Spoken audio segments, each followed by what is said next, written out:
So hey everyone, welcome back to another quick and very interesting tutorial. Where in this quick tutorial I'm going to show you how you can back up on iCloud with before updating to the major iOS versions, because there might be a issue of data loss if you are updating the major iOS versions.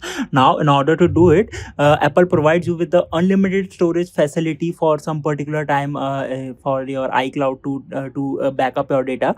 Now in order to do it, just simply open the settings. In the settings, go to general, and in the general you will scroll down and see this option of transfer or reset iPhone. Just simply hit get started, and here you'll see this option that says you're eligible for as much free iCloud storage as you need to move your iPhone to new iPhone, or if you still want to back up your data, you can still upload it and it will remain over there for 21 days. That was enough time to update your phone.